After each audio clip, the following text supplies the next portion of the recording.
Since its founding over 40 years ago, Ulano has become an industry leader for innovative products that place screen-printed images on an infinite variety of surfaces, shapes, and sizes. As part of an ongoing corporate commitment to provide helpful technical information to our customers, Ulano is pleased to present this step-by-step demonstration of one of its many stencil systems, the Ulano Indirect Film System. In this presentation, you'll see screen preparation, stencil production, including the step wedge test for determining appropriate exposure, and stencil removal procedures.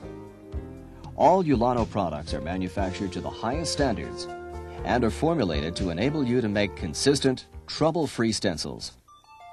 Knife cut and pre-sensitized photographic films are both examples of indirect stencils. After decades of use, knife cut films still remain an effective choice for many kinds of screen printing, especially for signs.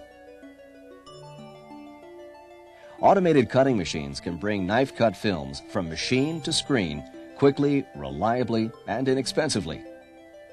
However, when printing details are too fine for knife cut films, pre-sensitized indirect system films offer an excellent alternative.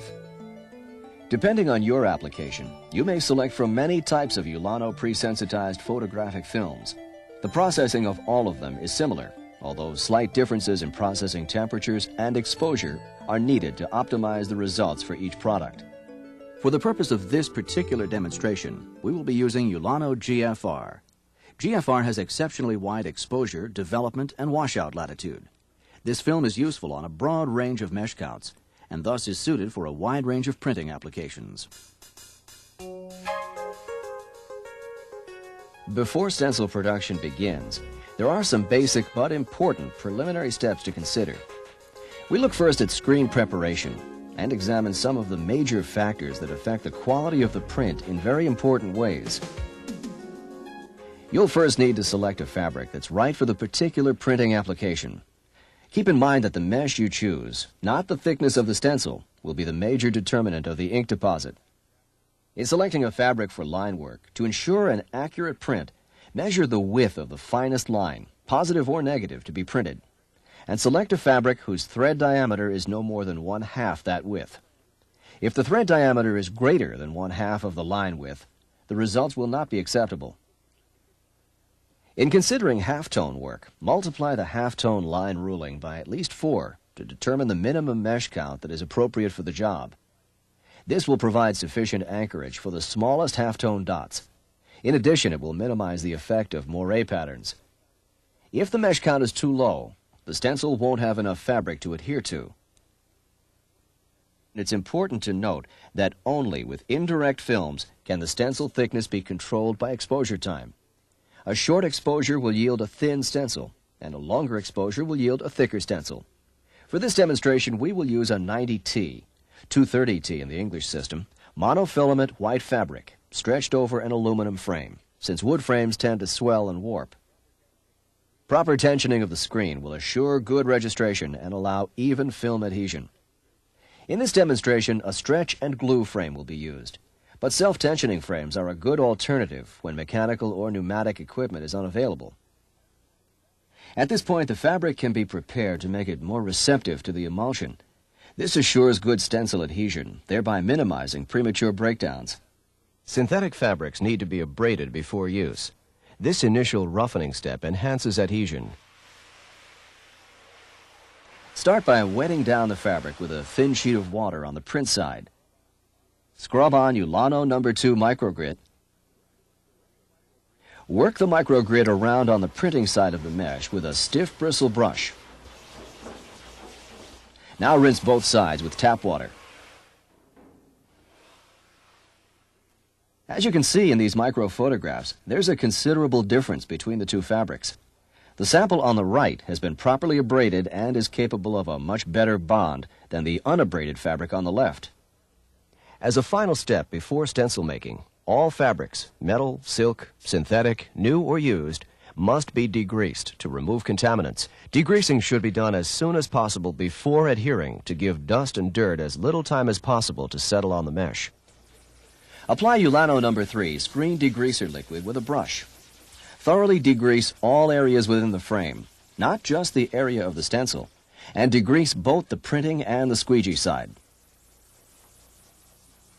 Leave the degreaser on for 1 or 2 minutes and rinse.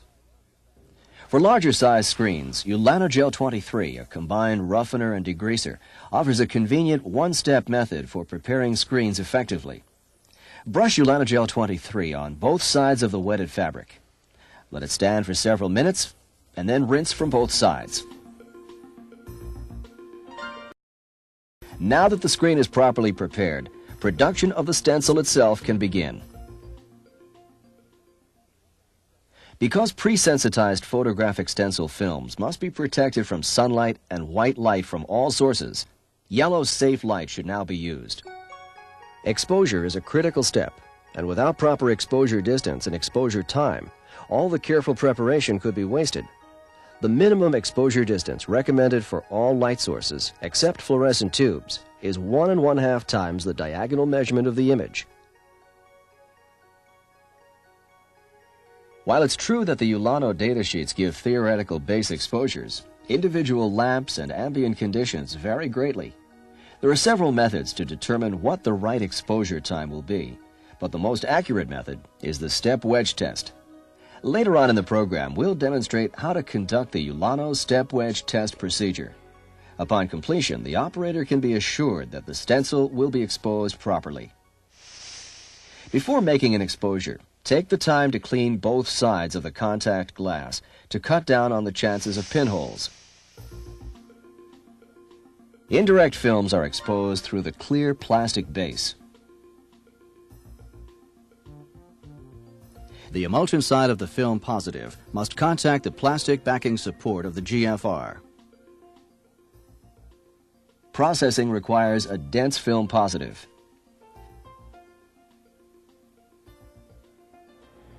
Good vacuum contact between stencil and positive is maintained using either a hard or soft blanket. Care must be taken with a soft blanket to prevent wrinkles that may form over the film. Ulano stencil films require an exposure source rich in the long UV and visible blue parts of the spectrum.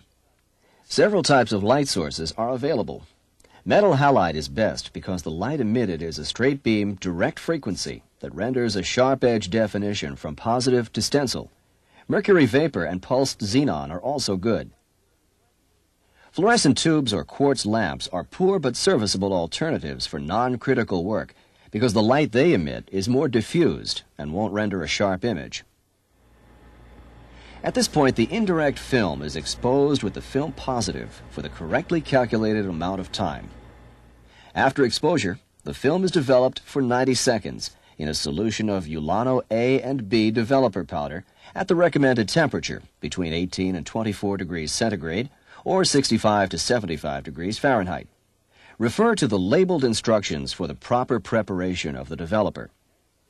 Next, the entire surface of the film is washed, emulsion side up, for at least several minutes with water from an aerator nozzle. Follow the recommended washout temperature range for each indirect film. Patience is the key here. Wash gently but thoroughly to dissolve away the protective coating. High water pressure or excessively hot water temperatures used in attempting to speed the washout will damage the soft gelatin.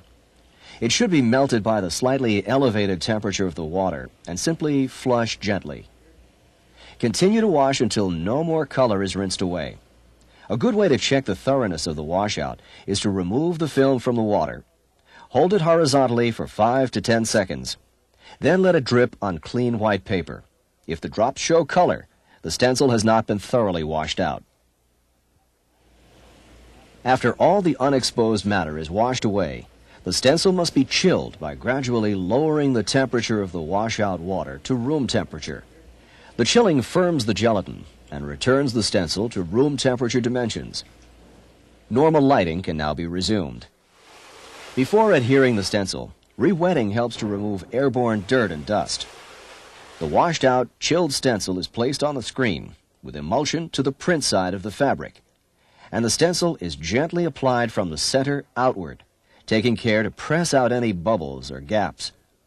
Place a pad of at least 12 sheets of unprinted newspaper stock on the squeegee side of the fabric. Gently wipe over the paper with a clean rag so that the soft, tacky top of the stencil is blotted into the fabric. Keep changing the newsprint until little or no color appears. Wipe the excess water from the frame and surrounding mesh. Gently wipe the plastic backing sheet and allow the surrounding mesh to dry.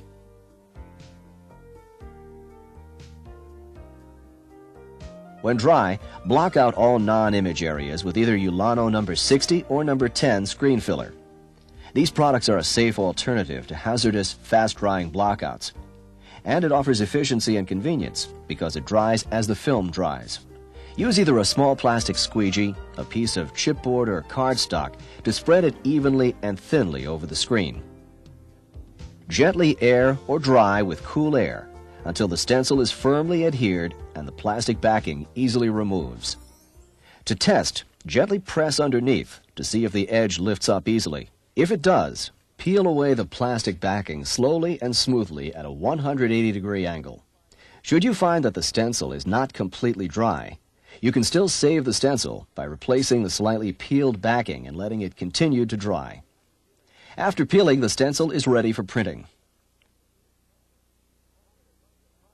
The processing of Ulano Indirect Films is straightforward. However, it may be useful to take a closer look at how to determine the proper exposure time of the stencil. For this, Ulano recommends using a step wedge test. It's a series of 5 incremental exposures, all made on the same stencil. The test uses a film positive, designed to show a wide variety of line thickness, with Rubylith and Amberlith brand masking films. Use the listed approximate exposure time as a starting point. Place the film, with the positive taped on it, in a vacuum frame and expose for 50% of the approximate exposure time for your light source. For the second exposure, tape the masking film in place so that it covers about 1/5 of the positive, and expose again, this time for 25% of the approximate exposure time. Move the mask so that it covers 2/5 of the positive and expose again for 25% of the approximate exposure time. Continue to move the masking film over 3/5 of the positive and expose as in the last step. Now covering 4/5 of the positive, the final exposure is made. Of course, the percentages of exposure can be varied as desired, but the end result will still be a stencil with the approximate exposure and 2 exposures above and below this approximate time. Process the stencil as before and dry. When the stencil is ready, make a print from it. After the print dries, compare it to the film positive. Usually the highest exposure consistent with resolution and adhesion requirements gives the best edge definition and greatest wear characteristics. But bear in mind that the finer the printed detail desired, the more carefully overexposure must be prevented. If the film is overexposed, the stencil will be too thick. Fine lines will be undercut, fill in, and may not even print. Indirect films must not be underexposed either. This will result in a stencil that is too thin to withstand the stress of printing. Ultimately, the step wedge test is valuable insurance against wasted time and materials. Now let's look at how to remove the stencil and reclaim the screen after printing. First, remove the ink as soon after printing as possible with the solvent recommended by the ink manufacturer. Then degrease both sides of the screen with Ulano number 3 screen degreaser to remove oily ink or solvent residues as much as possible. After degreasing, rinse the screen thoroughly with water. If Ulano screen filler was used as a blockout, water can be used to remove the screen filler solution.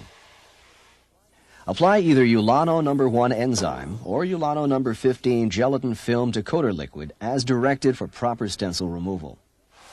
In industrial use, Ulano number 78 haze remover paste used with a commercial power spray will remove ink haze and stencil scum.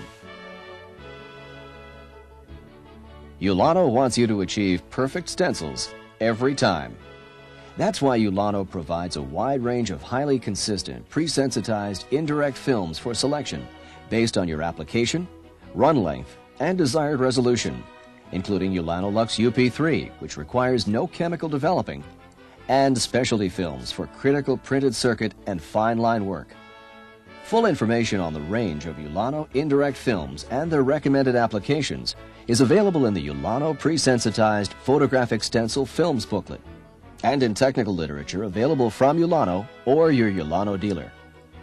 Ulano is also ready to support you with sample packets, with demonstrations at major trade shows, with a worldwide dealer network, and with a telephone information service for fast response to your needs. For additional product information about Ulano's high-quality stencil systems, contact your Ulano dealer or technical representative.